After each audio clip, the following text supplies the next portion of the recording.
America, and to the republic for which it stands, one nation, under God, indivisible, with liberty and justice for all. Roll call. Chisel. Here. Neal. Here. Carlson. Here. Luce. Here.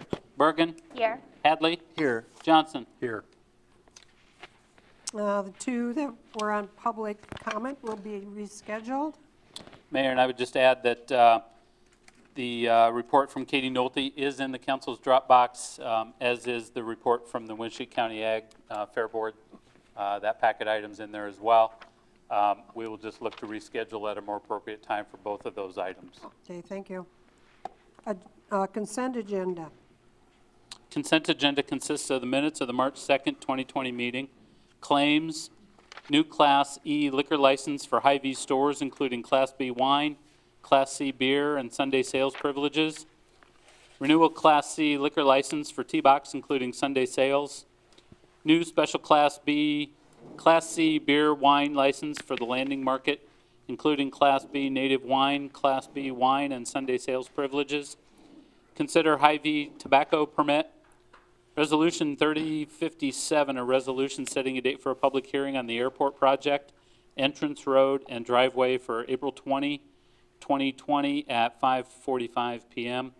Grace Episcopal Church request for handicap parking space from 9 a.m. to 11 a.m. on Sunday mornings. Resolution 3060, setting a public hearing on City Code Amendments, Chapter 5.28, rental housing permits, including short-term housing rentals in the city of Decorah for April 20, 2020 at 5:45 p.m. Special event application for Vesterheim Centimai, May 17, 2020, 9 a.m. to 2 p.m. Special event application for Earth Day 2020, April 22nd, for street closure on the 300 block of West Water Street from 2 p.m. to 9 p.m. and authorizing the mayor to sign an order accepting the settlement agreement with Walmart regarding Walmart tobacco violation. I'd move for approval of the consent agenda. Question on item F, Gotta have a second? consider.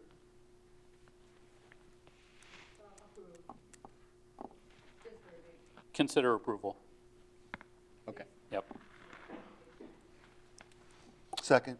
Okay, thank you. Any other discussion? And breaking protocol, the representatives from Hy-Vee did call, asked if they really needed to make the trip up here today for the meeting on a new liquor license. That has been standard protocol. We told them they didn't have to make the trip today. So. Any other discussion? What they did tomorrow. Roll call? We don't want them here. Roll Chisel, call? Aye. Hadley, Aye. Johnson, Aye. Luce, Aye. Carlson, Aye. Neal, Aye. Bergen. Aye. Public hearing, conduct public hearing for the proposed fiscal year 21 city budget.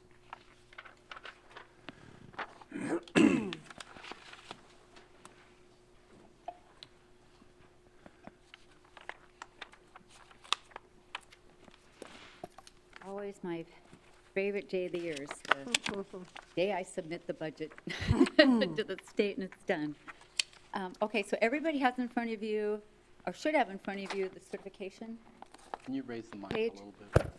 Everyone should have in front of them the certification page for the taxes. So I'm just going to give a few bullet points, highlights of that. Are the total proposed levy is $14.19.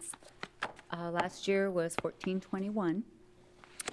So comprising that $14.19, I just think one thing that's important for you to know is that I am using $200,000 of that employee benefit fund balance, that it's mostly comprised of municipal police and fire retirement money. So just so everyone understands, using it at the rate I am right now, it's probably going to last less than 2 years. And of course, that will depend a little bit on the backfill and what happens with that backfill. So right now, our levy is, that apprises 56 cents on our levy. So based on everything today, if If we had to fully fund that, our levy would be 56 cents more. So just so everyone understands that and knows it. This budget also includes $70,000 in emergency levy money. Per council direction, you wanted to keep the levy pretty steady. So I put in $70,000, and we are proposing to use that to replenish our special equipment funds that are seriously depleted. And that is an additional 20 cents on your levy this year. With this proposed budget, the general operating fund balance is at 21%. So that is, lower than the 30 set by policy. But that's the proposed fund balance at the end of 21. It's down to 21% for that operating budget. We are making continual progress, though, to the good for water and sewer. At the end of fiscal 21, our water will be at 18% versus the 30% set by policy, required by policy, and sewer will be at 19% versus the 30% required by policy. So we are making some good progress. If you have any questions, I'm happy to answer them. Is there anyone, I'll open the public hearing, is there anyone who wishes to speak to the budget? Please come forward. Seeing none, I'll close the public hearing. Consider Resolution 3058, approving the proposed fiscal year 21 city budget.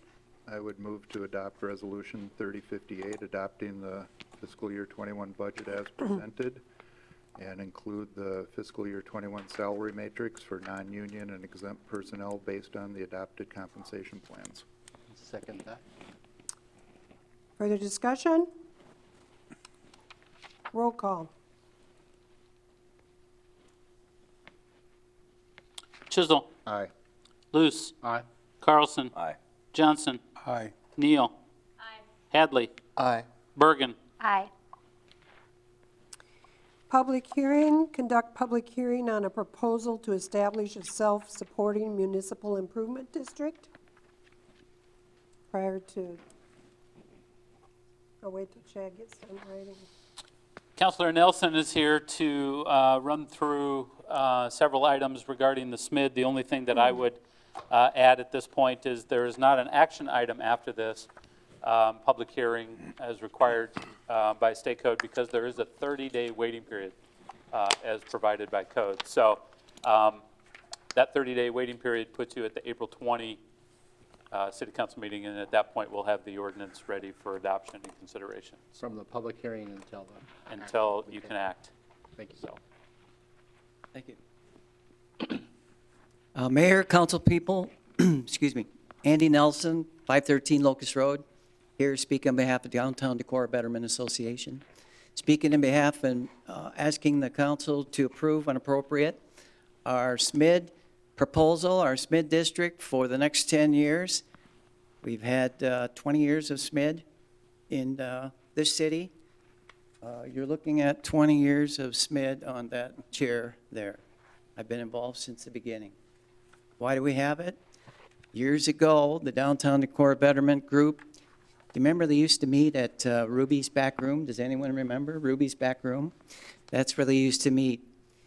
And there was a handful of betterment individuals that would fund most of the projects that the downtown merchants wanted to happen. And I moved to town and I saw that happening.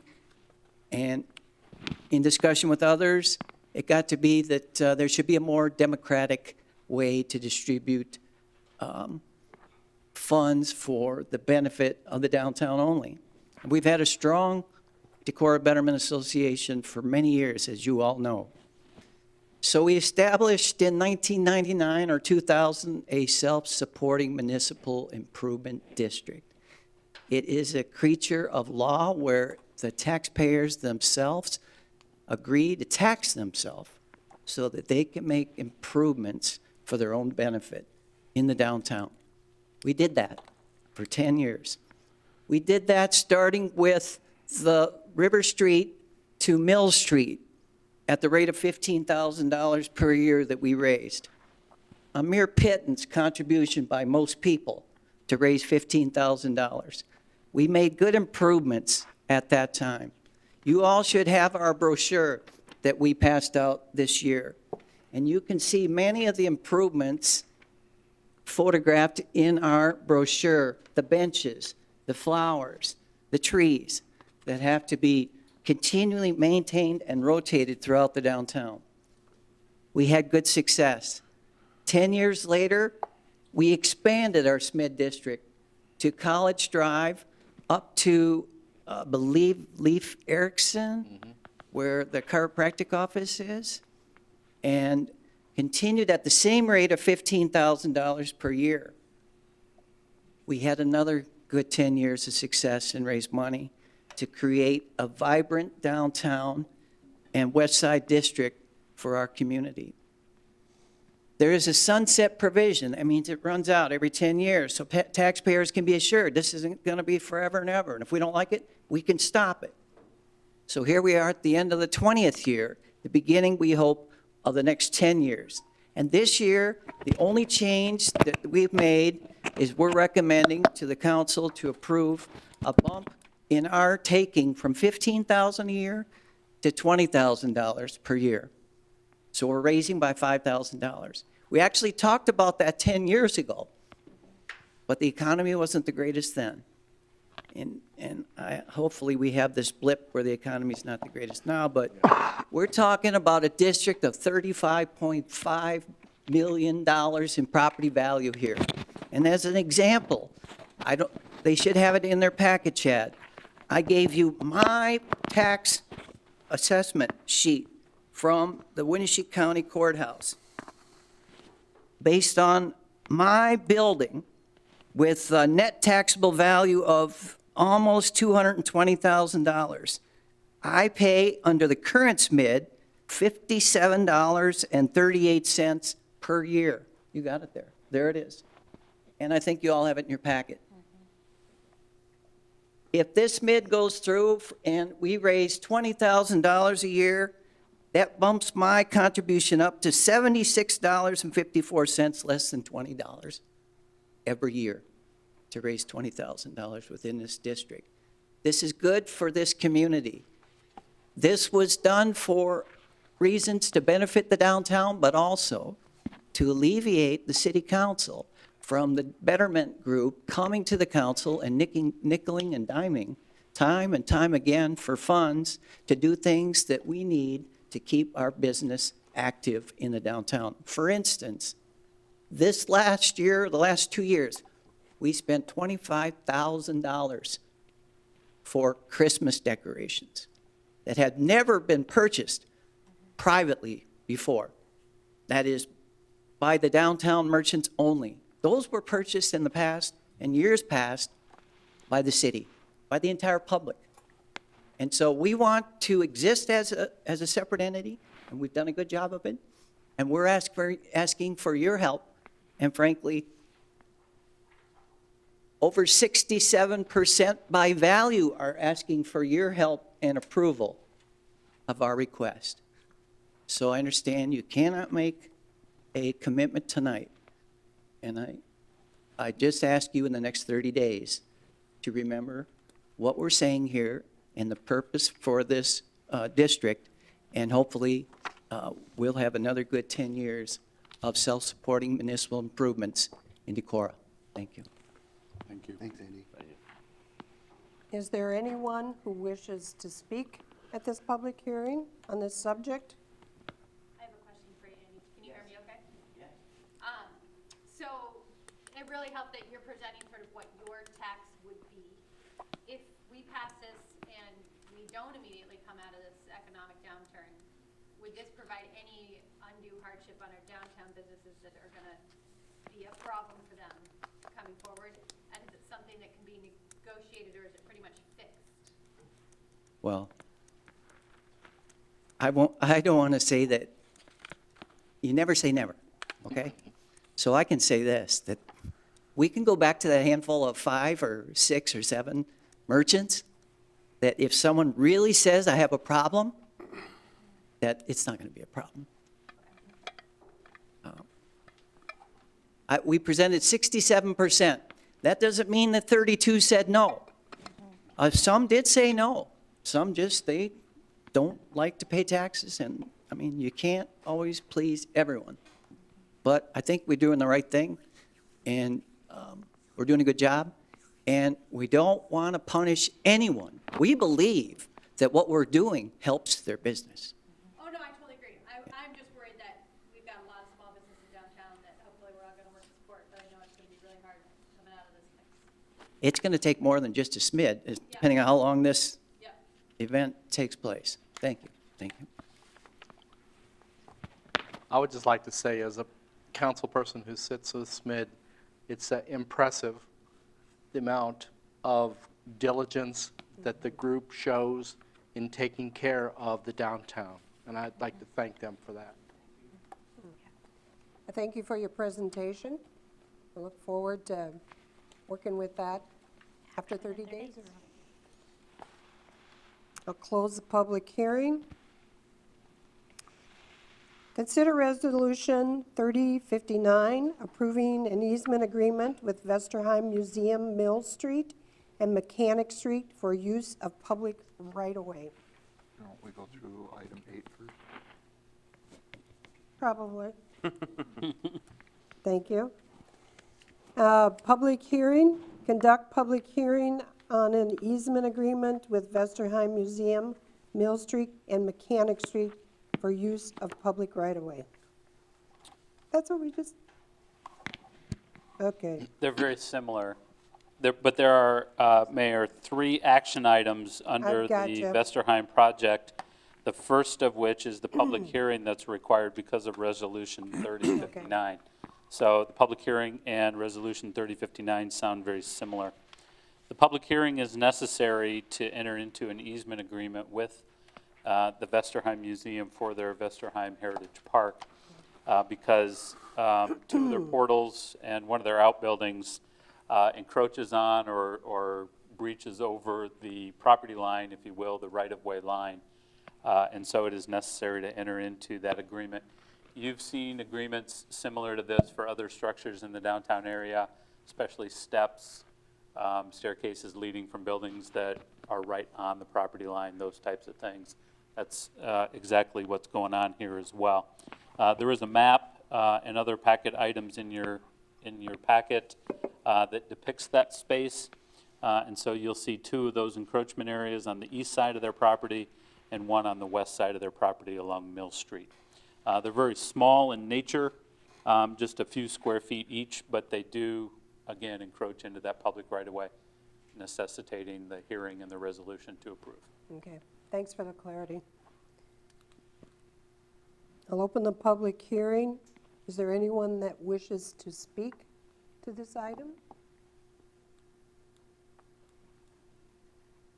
Seeing none, I'll close the public hearing. Now, consider Resolution 3059, approving an easement agreement with Vesterheim Museum, Mill Street, and Mechanic Street for use of public right-of-way. I'd move for approval of Resolution 3059. Second. Any discussion? The easement that goes into Mill, any concerns about plowing, Jeremy?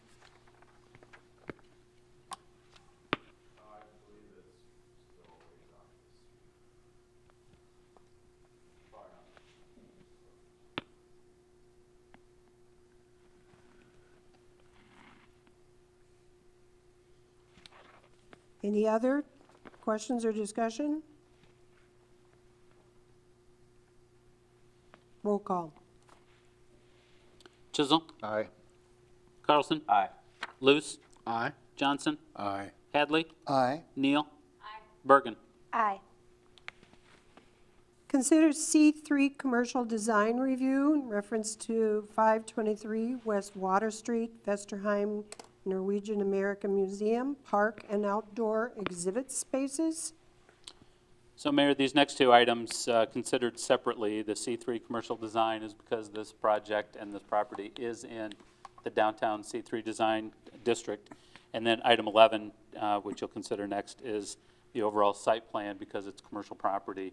Both of those are pronounced in code, and so we took them through the Planning and Zoning Commission review process separately, so we're presenting them here to you separately as well. The C3 commercial design application process, as you know, really looks at the overall design, aesthetics, features approach. And with this particular project, obviously it's a very exciting improvements that they're making to this downtown area, and the Planning and Zoning Commission recommends approval. Okay, I'll make a motion to approve the C3 commercial design review. Second. any further discussion or questions? Roll call? Hadley, Aye. Carlson, Aye. Neal, Chisel, Aye. Bergen, Aye. Johnson, Aye. Luce. Aye. Consider site plan review, reference 523 West Water Street, Vesterheim Norwegian American Museum, Park and Outdoor Exhibit Spaces. So the site plan review really looks at expansion and changes to commercial sites, and this one has a few items that are worthy of note, and at least for council to understand as the site is improved through this application process. The first one is that there will be some improvements to the stormwater collection system. A lot of that system is city-owned, even though it runs through private property, and then some of their own private stormwater drainage then obviously impacts some of the public systems as well. They are proposing, the Vesterheim is proposing improving a vast majority of that stormwater system as part of their project with their contractors and their design teams. They are asking for some city participation, probably in about the $16,000 range to improve some of our infrastructure as part of their project. I listed in the background notes $10,000 to $20,000 because I think there's still some design work or scope of work that Jeremy and his team will kind of figure out or negotiate with the Vesterheim contractor once that team is announced. The second is that obviously there's a lot of tree, landscape, foliage changes and things that are still being worked out. And Sam Hoganson, our city forester, and Jeremy are still negotiating and working through that. Some of those trees are on the right-of-way or they're boulevard or city trees. There are proposals to move or replace some of those, so they're still working through those. As we look at the site plan, those are probably the two largest things.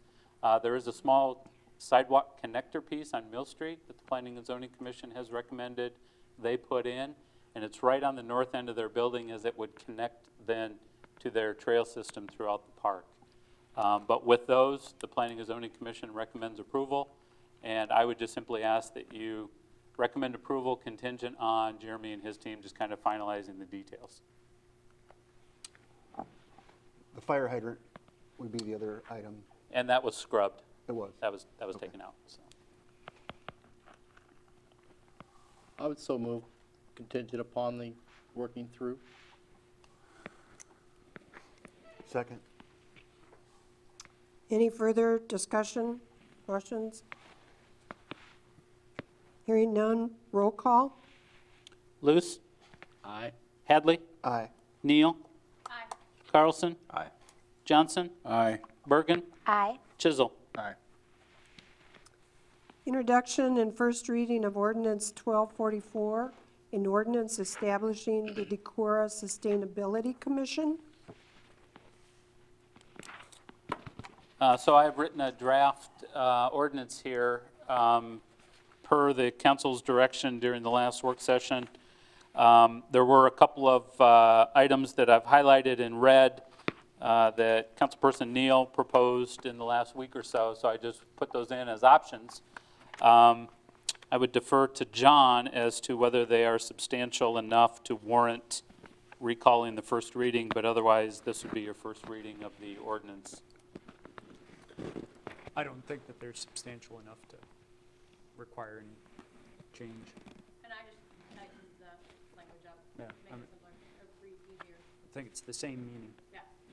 And my only other thought too is in case when they write a new plan, they change the 8 categories, we knew what the gist was, the intention behind the plan, and that's why I used the language I did. So my recommendation would be, after discussion, the motion should include which option, the option A or the option B is presented in red. So when we talked about this at the last point, there was some, I think that the desire was to have the ordinance language mirror the language in the introduction and purpose statement of the sustainability plan as we've previously adopted it. Emily, can you just confirm that there is language in both of these option areas that does connect directly back to that? Yeah. Okay. I think in both options it does. As I said, Chad spells out the 8 areas. I use the words environmental, social, and economic sustainability, just in case, which is encompassed in the plan, just in case we were to ever change those 8 themes. In the purpose, and then the 8 areas, so in section 6, the 8 areas are mentioned? I think I took them out of there too. I can't open on computers. Yeah, Emily's proposed option in red Yep. takes them out. And again, the only reason I took them out was just, In section 2, yeah, but in section 6 where the option proposed the first A, they're put back in. oh, that was because that is what they're supposed to be doing. And so I figured they're supposed to be, at least for the next 5 years, doing those. Yep. That's why they were in 6. That's why I thought about that. I did also add that they should redo this plan every 5 years. Because the intention was writing it, so they should be the group that rewrites it for 5 years. And that's in section 2. Yeah. So there needs to be a decision made whether it's A or B, correct? Or red or black. Called black A and red B, so it's Gotcha. clear, right? I'd move first reading of ordinance 1244 with the red sections, I'd second. which I think you said was A. Yes. Let's take the A train, baby. Is that clear? No, I'm sorry, red is B. Sorry. Red is B. Change transfers. Yeah, I appreciate the clarity and the new language, keeping us action-oriented, keeping update to the plan happening, and then clarifying the match to language of the previous plan. It does help kind of make it more mimic or mirror the comp plan in that way, that it keeps it a living document that's that's revisited and current and targeted. Yep. And I like the 8 categories being listed in section 6, Steve, to your discussion points at earlier meetings, in making sure that we're having applicants for this commission who have expertise in these areas. I think this gives them some clarity about who we're looking for, or what we'd like them to be working on. True. Okay, any further discussion? Questions? Roll call? Luce, B. Hadley, Aye. Neal, Aye. Chisel, No. Bergen, Aye. Carlson, Aye. Johnson. Aye. First reading is passed.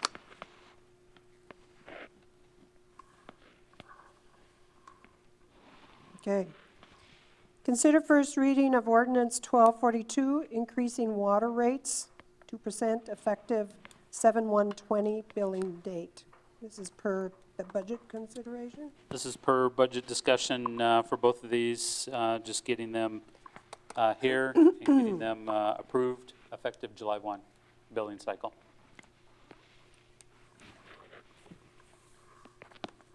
I move to approve ordinance 1242. Second. Any questions, discussions? And again, Wanda, you said this would get us to the level of what reserve? I'm sorry to pull it. 18%.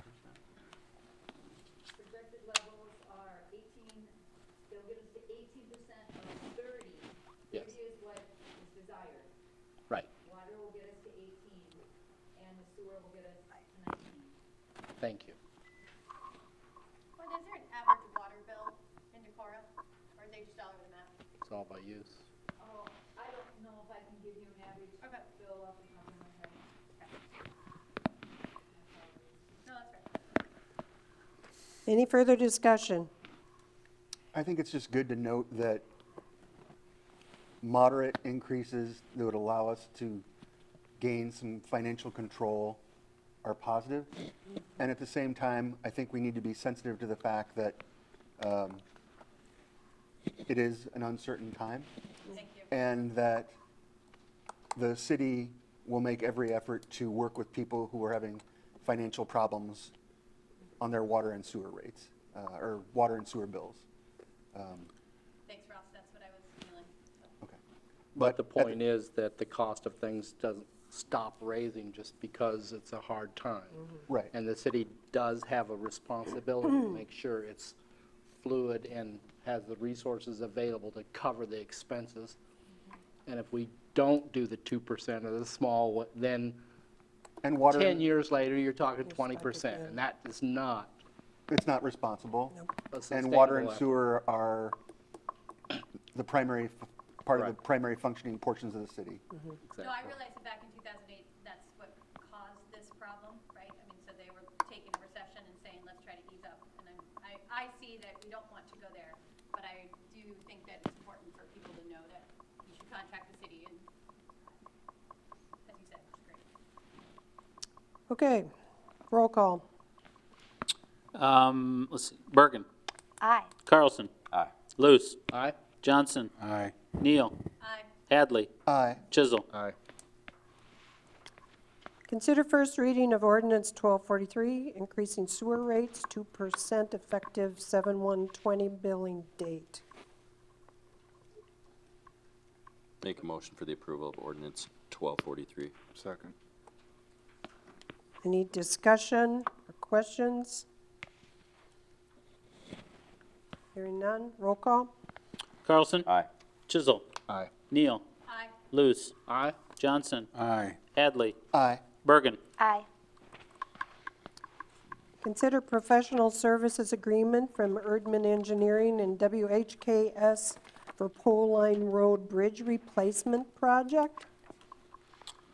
The city entered into a funding agreement with the Iowa DOT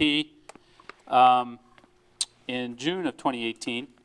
And then at a subsequent street committee meeting, directed staff to set up services agreement with Erdman Engineering and WHKS for the Pole Line Road Bridge Project. And this is that services agreement for initial design, geotechnical soil boring, staking, and administration, preliminary design, engineering, and subconsultant fees through WHKS for a total amount of $26,000. I would, just to clarify, emphasize the preliminary design work. Once you accept the preliminary design and final design of the bridge, there'll be another services agreement to actually do the construction and administration.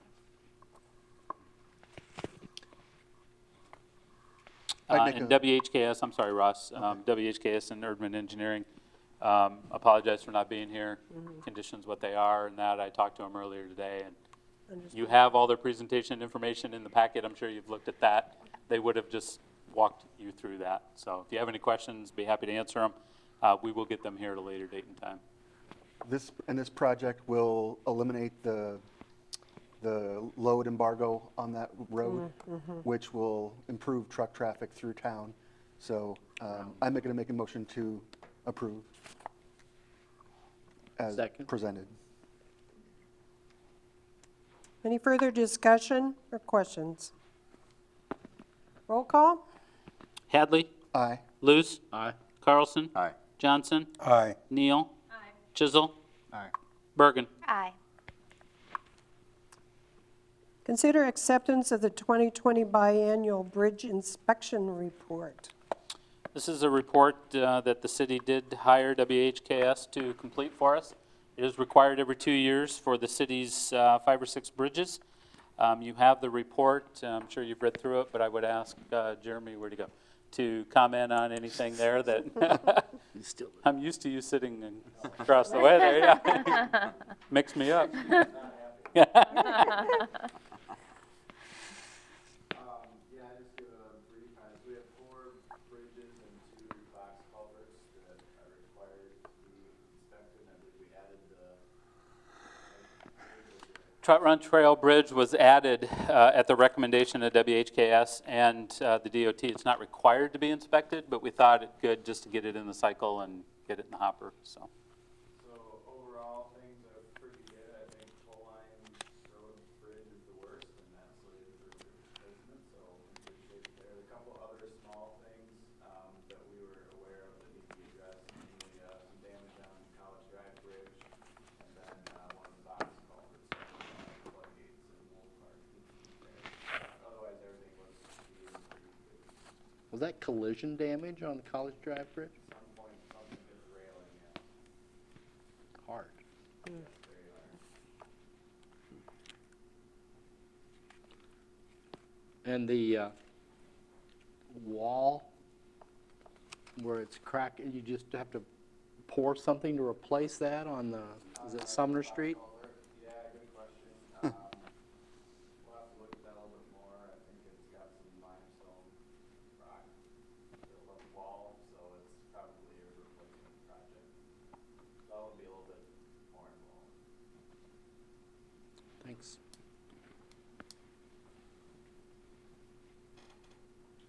Okay,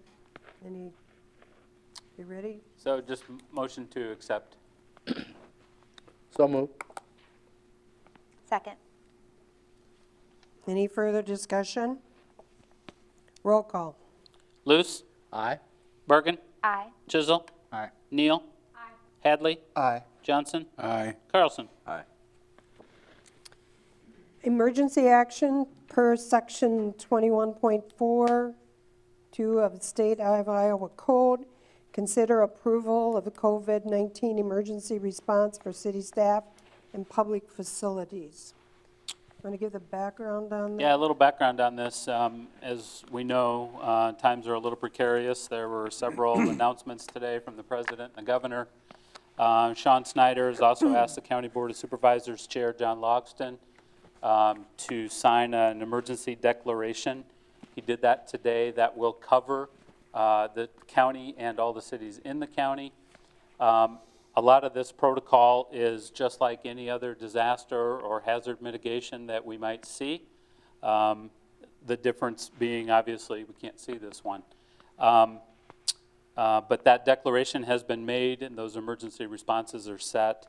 Like other disasters, city staff will keep a record of our expenses, our time, our protocol, responses. You know, just in case there's a national response like FEMA or anybody else steps in, we'll start keeping track of those things that we do to respond. What I'm asking the council to consider today by motion, and this was put on under emergency action, we feel under that section 21.4. At this time, we're closing public facilities to the general public and walk-up traffic and service and all non-essential board and commission meetings until April 6. Staff will stay home if presenting a temperature or illness or to care for family members who may be ill. Use of sick leave or other accrued time will be waived if proof of COVID-19 exposure or illness presents so that employees can take care of themselves and or their family. Staff may be sent home to mitigate risks, and if so, the city would continue to cover wages and not require forced use of accrued time, PTO, or et cetera. That's the piece I'd like the council to approve so that we can provide for continuation of services, especially essential and critical services. Department heads will begin to develop plans to rotate or split shift essential departments as necessary to limit group exposure, and accommodations will be set up as we move through that to assist employees to work from home as necessary and possible, working with our IT staff, et cetera. Even to the point where if that costs a little extra, again, we want our employees and families to be safe. We want to provide that continuation of service.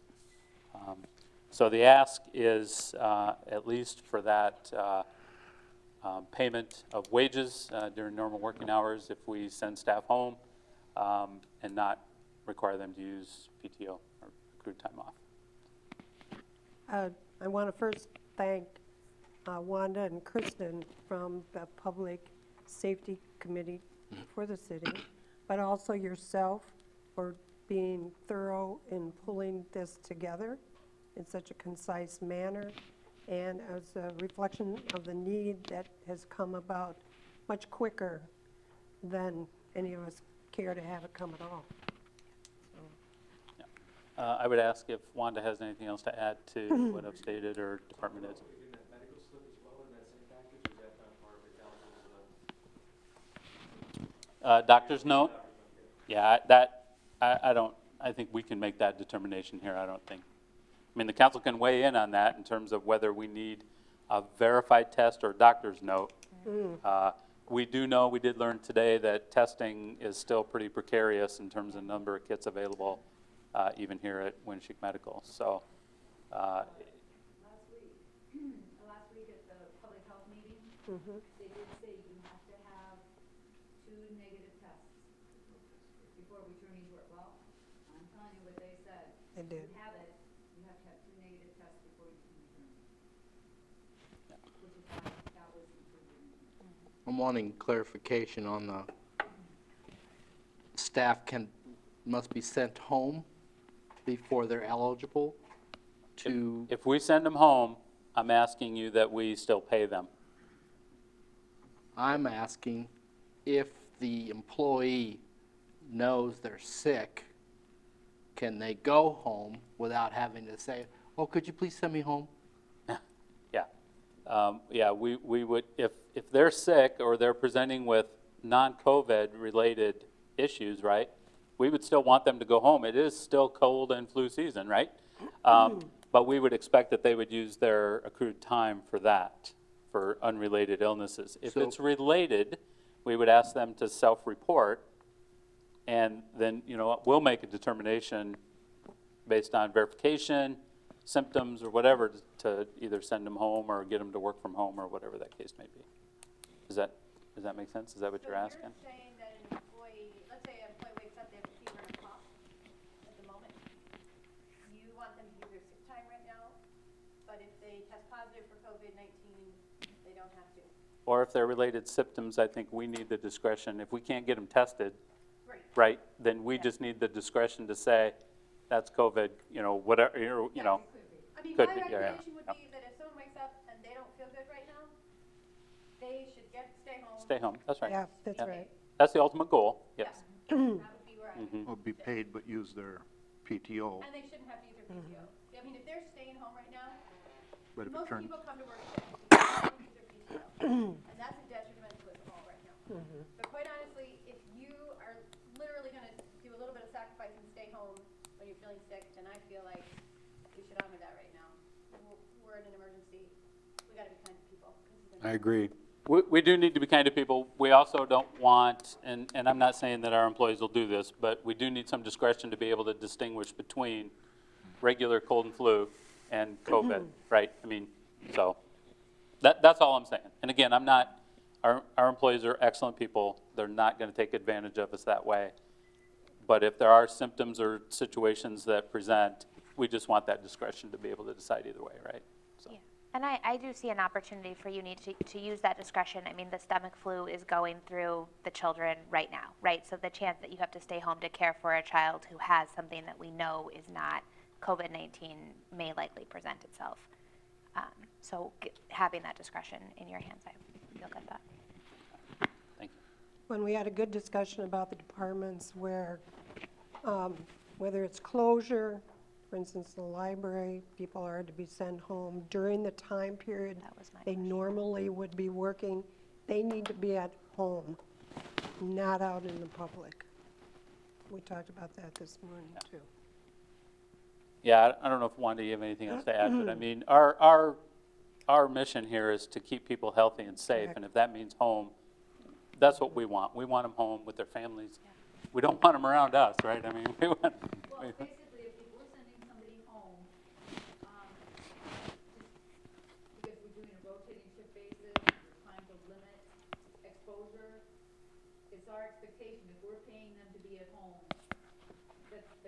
That's right.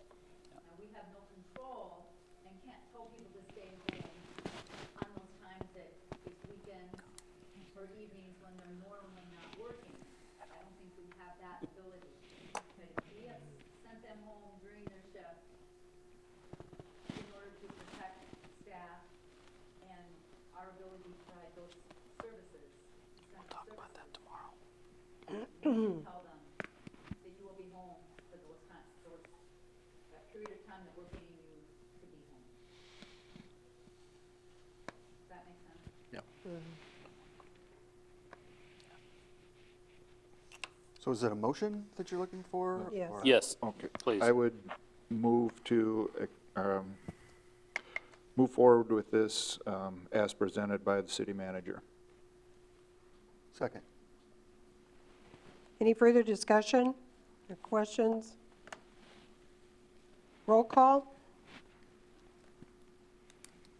Chisel. Aye. Hadley. Aye. Johnson. Aye. Luce. Aye. Carlson. Aye. Neal. Bergen. Aye. Thank you. Thank you very much. Thank you. I believe the next one is city manager and department head, council reports. Well, a lot of today and Friday was spent on that item, so I don't have a whole lot else. We are trying to keep things business as usual otherwise. I would ask for patience from the public, especially now as we'll lock down public buildings tomorrow. We're still here, we're still accessible. Call, email, text, all our contact information is out there. A lot of what we do, permits and water bills and service and things like that, especially at least in my office, Wanda's office, can be done via email or phone or whatever. So we just ask for some patience there as we work through that. And I would also just say that I'm very grateful for our city staff and for their commitment to the city and to public service.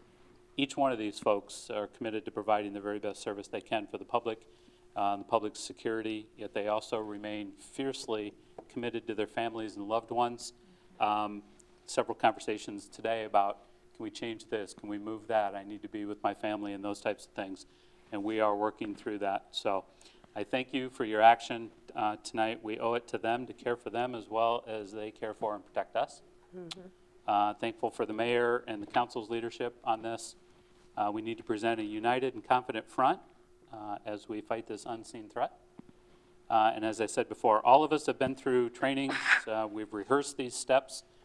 We know what we need to do, who we need to contact, and what support we need to ask for. Today, the only difference is between our previous hazards and disasters is that we can't see what we're facing.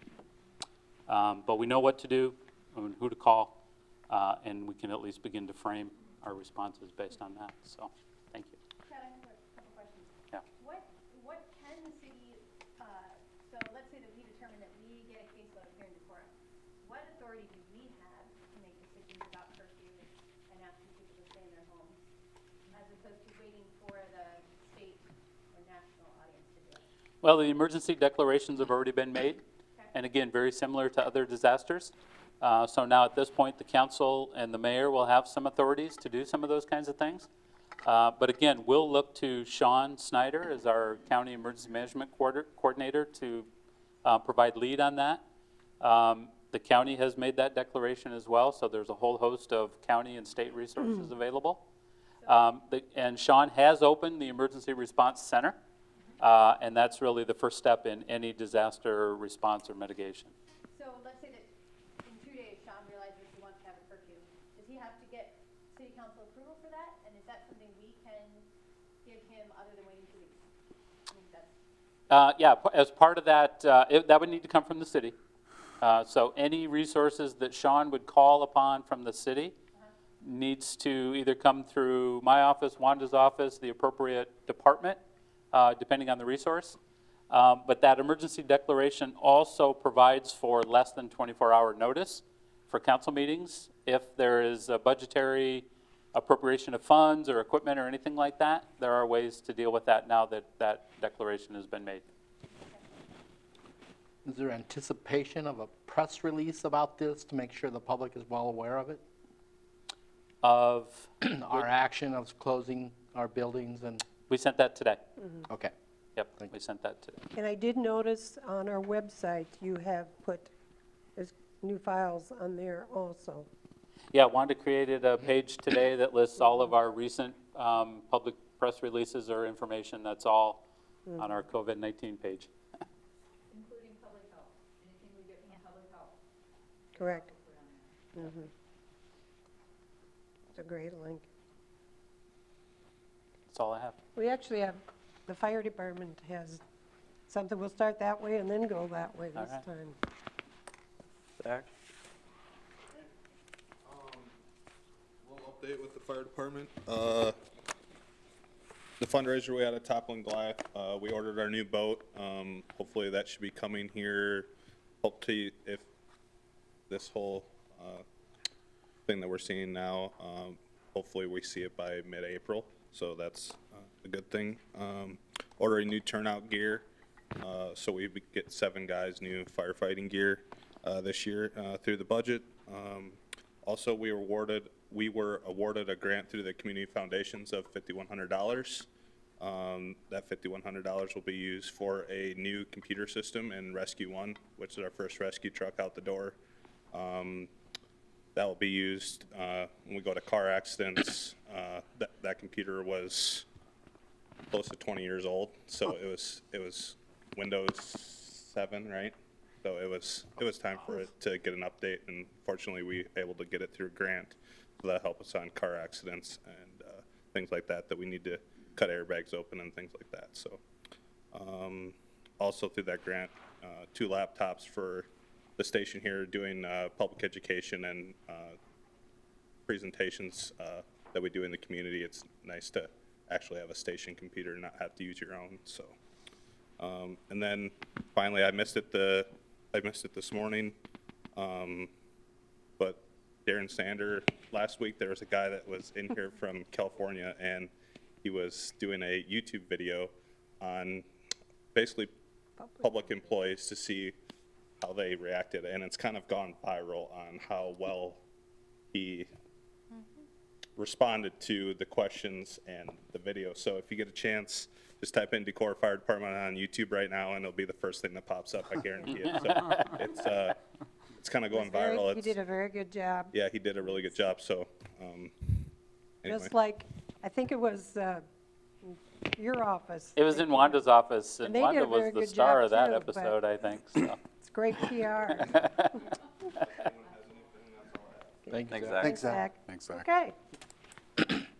Well, we could start over on the other side this way instead of, we could start with you, Dave, and go that way now. Even though he moved. A lot of meetings. We've had meetings with department heads, we've had meetings with our administrative staff. Tomorrow I'm gonna meet with Sean, the emergency manager, and with Dan. And we're gonna come up with a plan of what happens if we start having employees that aren't coming into work. How do we man the dispatch center? How do we man the law enforcement center? Do we share resources, personnel? Can we divert calls from 911 to other cities? We're gonna have that planned out tomorrow. Also calling a mandatory department meetings, we can get together with our police department, keep them abreast of everything that's going on. As you know, we don't stay ahead of the curve, we try to stay afloat. So we're gonna talk to everybody tomorrow, get them all on the same page. We made a lot of changes in the police department, we no longer fingerprint like we used to. We quit going to medical calls where someone says flu-like symptoms. We still respond, we just, literally like the fire department, we just kind of stage and hang out until they say, if the medical crew says they need help, we've got masks, we have gloves, we'll go in and help, but otherwise we're not going in. We're pulling people out of trainings, gotta protect that nucleus of our law enforcement center, so why send somebody to Des Moines to sit with 200 law enforcement officers from around the state? We're canceling trainings that we're having here in Decorah, so we're making some pretty major moves to try to stay ahead of things and protect ourselves. I wanted to publicly recognize Sergeant Mark Hepburn. He retires this week. 25 years of dedicated service to the city of Decorah. He started here as a night patrolman. He's still here. His last shift will be Saturday. And if you know Sergeant Hepburn, you know that we're not going to be able to replace that type of personality. Very calm, very cool, very collected, great representative of Decorah. So I want to say thank you to him for his years of service. Very much so.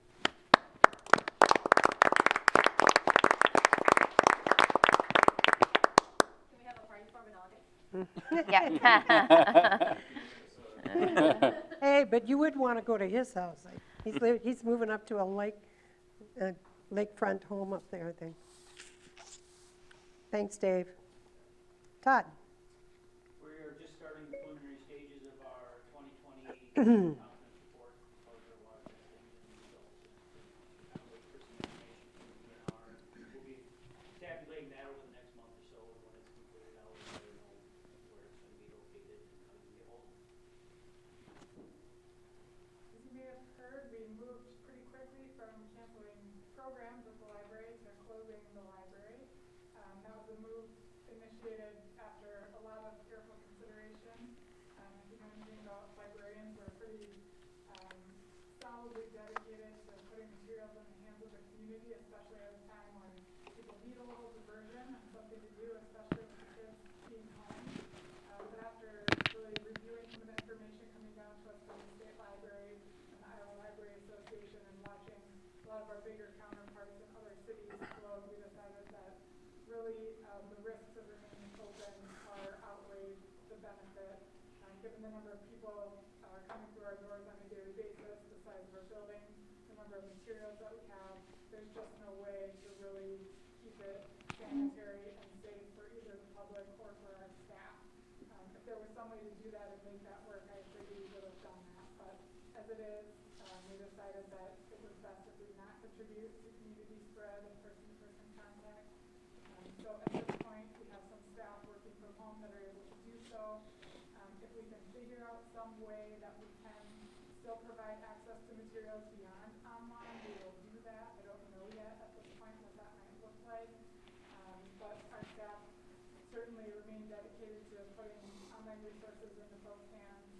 We encourage people to keep any materials that they currently have checked out. For the time being, all due dates have been pushed back, fines will be removed. We'll do our best to work with those things as we move forward. On a lighter note, we also received a $5,000 grant from the Mary E. Jerome Foundation for the library, as well as $2,000 for the RSVP program. Very good. Okay. I've gotten the 2019 supplement, code supplements. So if anybody has an actual code book and wants a copy of the supplement and is willing to update the district itself, or if you'd like us to do it, maybe not for a few weeks, drop it off at City Hall and Throw it through the window. We're still working with Toppling Goliath on trying to get a treatment agreement in place. The DNR has put a deadline now of June 6th to have one signed and enforced. Still moving in a positive direction. There's a lot of moving parts, especially with them since their process is constantly changing. But we had a nice meeting on Thursday. It looks like we got some things in place that we both agree on, and hopefully in the next 6 weeks or so we can get something signed ahead of time and get it sent to the DNR for their approval. So I'll keep you updated as we move forward. Well, as you can tell, we started updating some of our wireless. We obviously had a little issue. So I still got 2 other outside locations to work on for that. That's going very well. Been working on trying to be prepared for if we need some additional employees to be working remotely and that kind of stuff. So gearing up to that kind of stuff. Trevor, what's the status of us being able to video call? And is that something we're going to talk about in terms of if we need to actually go virtual as a council, or is that something we're? I was told that there's not really money to put in the higher end equipment to allow that to be able to the public access channel and stuff like that. So. But can we do things like Facebook Live, like Iowa City's doing or other communities are doing? I'm just curious. I mean, I think you've worked maybe with So- John on some of that. I think there are still some legal ramifications that we need to work through, and John and I have been talking about that a little bit, shared some information today. The easy part of it is having, the 7 of you call in or something, but the harder part is how does the public engage? And we just saw an email late this afternoon from the Iowa League of Cities in regards to the Iowa Public Information Board in terms of some of that directive. But right now, that's the hardest part, is if you all remote in, how's the public get to see what you're doing? And where do they congregate? What numbers do they call in? What if they don't have access? So the legalities of that are still kind of up in the air. So we don't have a live feed on a public access channel right now? So No. if we were on a public access No. channel, there's nothing No. you No. wanted to do something live? No, but that's only still a small piece. And you can, again, you can live stream Facebook, but what if a member of the public doesn't have Facebook or even a computer? You know, how do you address full public access? How do you address that if a person can't? They walk in the door here because you're here, right? I mean, anybody can show up here to a meeting. That's the thing. And if you close this building down and you remote in, how's the public accessed? Okay, but my question is, if we're closing this building to public access, how are they doing it? Well, right now, you're only doing it until April 6th, and then you're going to reassess. So I guess what I'm saying is we should think about this being that we Absolutely, probably not yeah. open on April 6th, then That's right. Well, we won't publicly and the state access. legislature has obviously pushed things back 30 days, correct? Yeah, they were supposed to meet to consider some resolutions today, and some people speculated they might ease the public meeting requirements, but I haven't seen anything about that, so I don't know that we have any So relief maybe we there. pay attention to that too, see what they're going to do.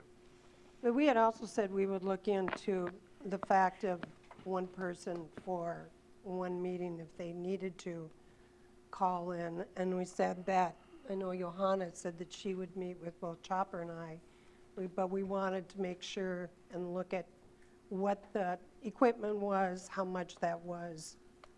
So, Yeah. Yeah, and I mean, I think it's important to note that one person participating virtually It's is quite a bit very different. different than saying, how do we have a public meeting, a meeting even in public with all of us not in this room? Yes. Right, Yeah. like those are two different tracks. And again, technology would tell you that you can do those things, but what are the legalities of it? That's my concern.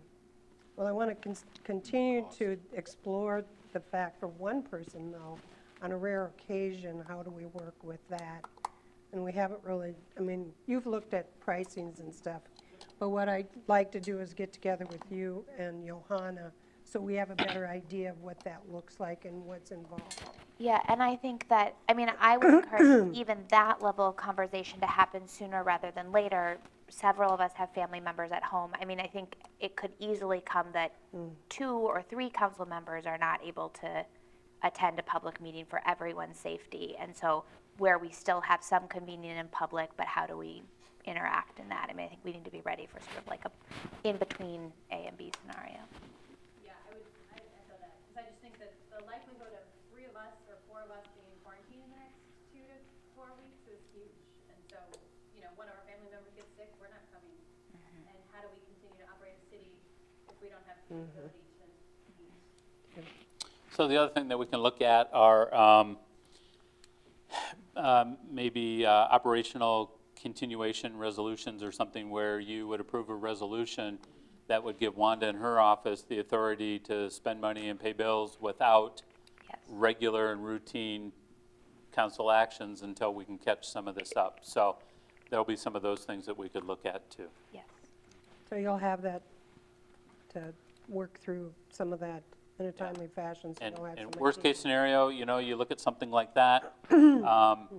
Worst case scenario, some of these other things just don't get dealt with Yeah. for a while, and maybe that's okay. You know, does it matter that we don't approve an ordinance for the Sustainability Commission for another 2 months or something? I mean, you know what I mean? So we'll look at those kinds of situations.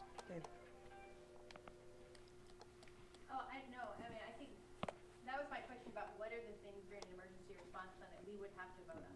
So if we have to vote on a curfew, or the closing of bars and restaurants, or any of those things, and we actually have to meet to do that, we should figure Yeah. out how to do that Right. soon. Yeah. Yep. Have there been any reported cases of COVID-19 in Winnebago County?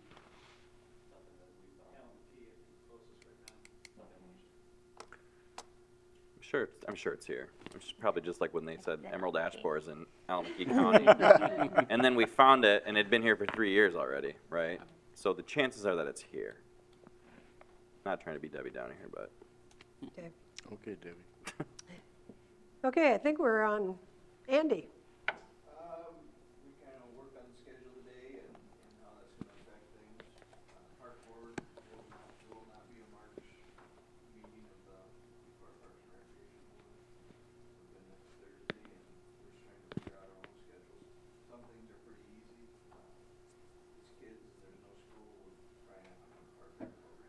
Other things get a little harder when we have lifeguards that need to be trained to open up the pool, so pool might be ready to go and you might be gone, but maybe we don't have lifeguards that are trained to run. So those are things we're trying to figure out. Okay. Jeremy? We got a street sweeper out last week, so if we assured ourselves it'll definitely snow again. Otherwise, with the nice weather, construction crews are itching to get started. So really the next week, we'll be looking at a closure on East Water Street. We started with some storm sewer work, some sidewalk work, and eventually an overlay between roughly Fells Tools and Montgomery Corner. So probably a press release this week. We're closing that for hopefully only a couple days. And then start work on Ridge Road will be close behind.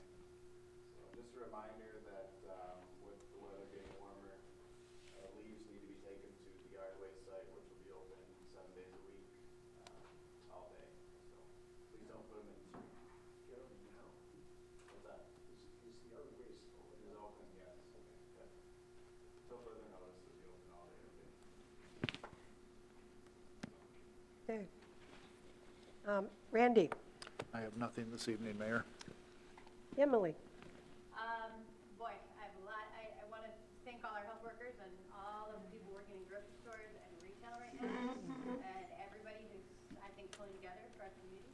I think these are very uncertain times, and I sort of implore the council and the city to think that we're a small community and we're here for each other. I think it's important that we think about how we can be nimble to meet the needs of our community, knowing that we may not be able to look outside for it. And I also just implore residents to take this idea of Social distancing? social distancing. Actually, I was going to say hunkering down, hunkering down really seriously. Very It's much not so.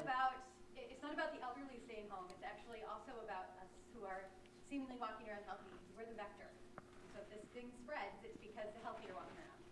And I really do say and implore, hopefully get out to all public media that like hunker down and take this seriously.